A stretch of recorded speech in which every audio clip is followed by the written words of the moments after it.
오늘 이 아침에도 하나님의 은혜를 사모하여 기도의 자리에 나오신 모든 성도님들을 환영하고 축복합니다. 오늘 우리에게 주신 하나님의 말씀은 구약성경 여호수아 20장 1절에서 9절까지의 말씀입니다. 여호와께서 여호수아에게 말씀하여 이르시되 이스라엘 자손에게 말하여 이르기를 내가 모세를 통하여 너희에게 말한 도피성들을 너희를 위해 정하여 부지 중에 실수로 사람을 죽인 자를 그리로 도망하게 하라. 이는 너희를 위해 피의 보복자를 피할 곳이니라.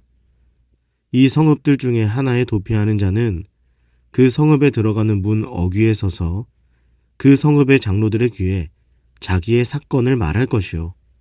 그들은 그를 성읍에 받아들여 한 곳을 주어 자기들 중에 거주하게 하고 피의 보복자가 그의 뒤를 따라온다 할지라도 그들은 그 살인자를 그의 손에 내주지 말지니 이는 본래 미워함이 없이 부지 중에 그의 이웃을 죽였음이라. 그 살인자는 회중 앞에 서서 재판을 받기까지 또는 그 당시 대제사장이 죽기까지 그 성읍에 거주하다가 그 후에 그 살인자는 그 성읍 곧 자기가 도망하여 나온 자기 성읍 자기 집으로 돌아갈지니라 하라 하시니라.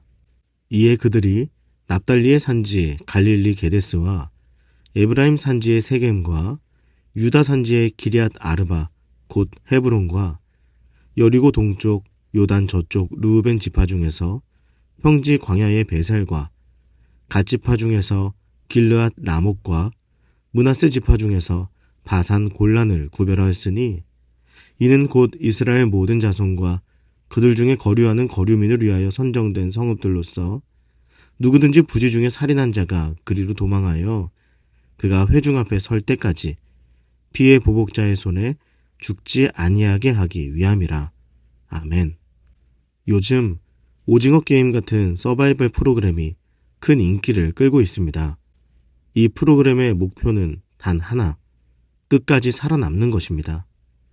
그래서 참가자들은 때로는 동맹을 맺고 전략을 세우고 때로는 배신하면서 아주 치열하게 경쟁합니다. 그러다가 결국 마지막 한 사람이 승리자로 남게 되는데 그 과정에서 인간 본성의 다양한 모습들, 경쟁과 배신, 복수나 적대감 등이 아주 적나라하게 드러나기 때문에 다소 씁쓸한 마음을 들기도 합니다. 그래서 저는 이런 서바이벌을 보면서 이러한 질문이 떠올랐습니다. 사람이 생존이라는 명분 하에 얼마나 잔혹해질 수 있을까? 사실 이것은 단순한 드라마 속 이야기가 아니지 않습니까? 우리가 살아가는 현실과도 맞닿아 있습니다. 직장에서, 학교에서, 다양한 삶의 현장에서 살아남기 위해 치열하게 경쟁하고 상대를 배제하고 때로는 상대를 해치면서까지도 생존을 위해서는 어쩔 수 없다고 말할 때가 많이 있습니다. 교회도 예외는 아니죠.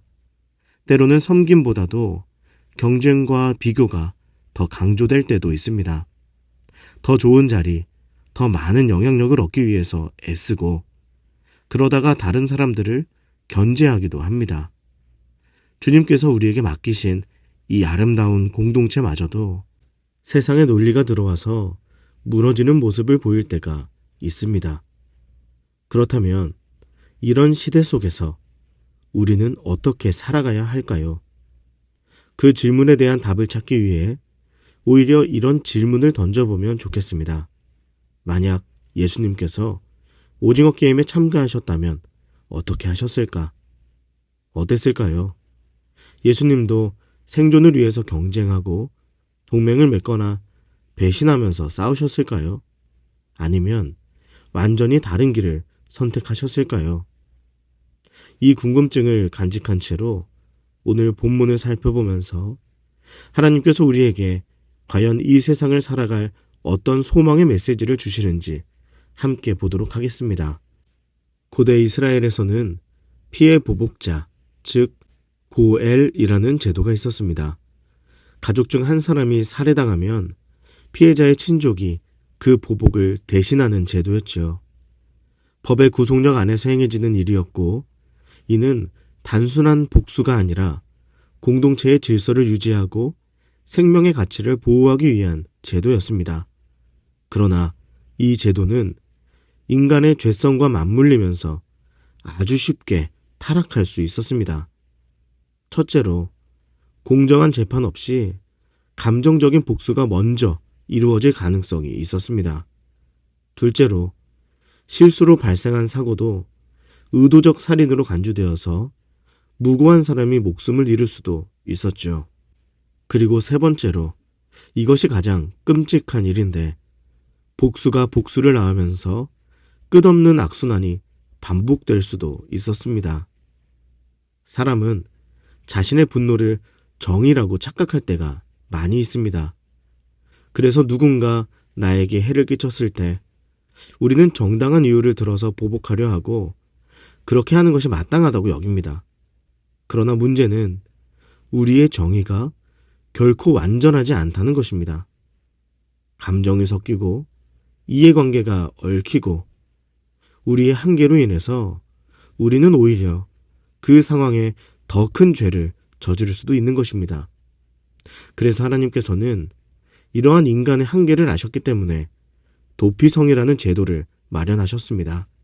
도피성은 피해 보복자로부터 도망한 사람이 안전하게 머물며 공정한 재판을 받을 수 있는 곳이었습니다. 이처럼 도피성은 단순히 숨는 곳이 아니었습니다. 하나님께서 공의와 은혜를 함께 이루어 가시는 공간이었죠. 그런데 도피성은 도피하는 사람 외에 일반적인 사람들에게는 특별한 이득이 되는 곳은 아니었습니다. 다시 말해 그 근방에 사는 사람들에게는 그다지 달가울 만한 이점이 없었다는 것입니다. 오히려 군사적으로나 경제적으로 불리한 점이 있는 성읍이었습니다. 먼저 도피성은 군사적으로 불리했는데요. 보통의 성읍들은 방어를 위해 튼튼한 성벽과 전략적인 위치를 갖추고 그렇게 사용되었지만 도피성은 누구나 쉽게 들어올 수 있도록 개방된 구조여야 했습니다. 그래서 군사적인 요충지로 활용되기가 어려웠고 방어적인 측면에서도 취약한 부분이 있었을 것입니다. 그리고 또한 경제적으로도 손해를 보는 곳이었습니다. 도피성은 레위인들의 성읍 중 하나로 지정되었기 때문에 해당 지파가 자신들의 영토를 농경이나 상업적인 목적으로 자유롭게 사용할 수가 없었지요. 더욱이 범죄한 사람이 일정 기간 동안 사는 곳이라는 측면에서 보면 요즘 시대의 교도소를 보듯이 도피성을 바라보는 사람들도 있었을 것입니다. 보고 있자니 괜히 불안하고 딱히 도움도 안 되는 것 같은데 차라리 저거 우리가 쓸 수 있으면 경제적으로나 군사적으로 훨씬 더 잘 활용할 수 있을 것이라는 생각도 했을 것입니다. 나쁘다고 보기에는 나름 일리가 있는 생각이죠. 그러나 그럼에도 불구하고 하나님께서는 그보다 더 중요한 가치를 보셨습니다. 바로 공의와 은혜의 균형이었습니다. 사랑하는 여러분, 서바이벌 같은 이 세상을 살아가면서 어느 것 하나 아쉽지 않은 것이 없죠. 시간도 돈도 모든 자원들도 다 충분하지가 않습니다. 그렇다고 모든 것을 꽉 쥐고 살아가는 삶을 선택한다면 우리는 생존이라는 명분 하에 얼마든지 잔혹해질 수 있는 존재들입니다. 그래서 도피성이 반드시 필요한 것입니다. 하나님께서 왜 이런 불리한 조건 속에서도 도피성을 반드시 두라고 하셨는지 생각해 보십시오. 도피성을 통해 하나님께서 우리에게 가르쳐 주시고자 했던 더 깊은 의미는 무엇일까요? 이 질문에 대한 답은 도피성은 결국 예수 그리스도를 예표한다는 사실에 있습니다. 도피성에 들어간 사람이 완전히 자유를 얻는 순간이 있습니다. 그리고 그 순간은 대제사장의 죽음과 연관이 되어 있습니다. 대제사장이 죽기 전까지는 그는 도피성을 떠날 수가 없었고 만약에 떠난다면 피해 보복자의 손에 의해서 목숨을 잃을 가능성이 매우 컸습니다. 그렇다면 우리의 영원한 대제사장은 누구일까요? 바로 예수 그리스도이십니다. 예수님의 죽음이야말로 우리가 영원한 자유를 얻을 수 있는 아주 결정적인 사건이었습니다. 예수님께서 십자가에 죽으심으로 우리는 더 이상 죄의 형벌을, 죽음을 두려워하지 않아도 되었던 것입니다. 그래서 도피성은 그 자체로 예수 그리스도를 상징하는 것입니다. 우리가 피할 곳은 바로 오직 예수님뿐이라는 것이죠. 여러분, 폭력을 피하기만 하면 되는 것이 아닙니다. 예수님께 피해야 합니다. 무엇으로부터 피하느냐보다도 더 중요한 것은 어디로 피하느냐입니다. 우리의 도피성이신 예수님께 피해야 하는 것이죠. 여러분, 예수님께서는 오징어 게임처럼 지독한 이 세상에서 33년 동안 서바이벌을 경험하시면서 우리에게 다 보여주셨습니다. 바로 우리가 어떻게 이 서바이벌 같은 세상을 살아가야 하는지 말입니다. 예수님은 이 땅에서 피해 보복자로 살지 않으셨습니다. 참된 대제사장으로 오셔서 우리 모두의 도피를 받아주시고 직접 도피성이 되어주시다가 그의 죽음으로 우리 모두를 죄에서 자유로 온전히 해방시켜 주셨습니다. 그 은혜를 절대 잊지 마십시오. 그리고 이제 그 은혜를 받은 자로 살아가시기를 간절히 소망합니다. 우리 모두가 예수 그리스도의 은혜를 경험한 작은 예수로 오징어 게임보다 더 치열한 이 세상에서 또 하나의 작은 도피성이 되기를 간절히 바랍니다. 생존에만 혈안이 되어서 위협을 제거하기 위해 더 큰 위협을 정당화하고 있는 이 시대 가운데 우리 사귐의 교회가, 그리고 교회된 저와 여러분 한 사람 한 사람이 작은 예수, 작은 도피성이 되어줄 수 있기를 축복합니다. 그러므로 피해 보복자들에게 쫓기는 사람들의 도피를 기꺼이 받아주고 예수 그리스도를 통한 자유를 전해줄 수 있는 저와 여러분이 되시기를 주님의 이름으로 간절히 축복합니다. 그럼 우리 주변에 있는 많은 사람들이 우리를 통해 예수 그리스도를 보게 될 것입니다. 기도하겠습니다. 예수님, 우리의 도피성이 되어주셔서 감사합니다.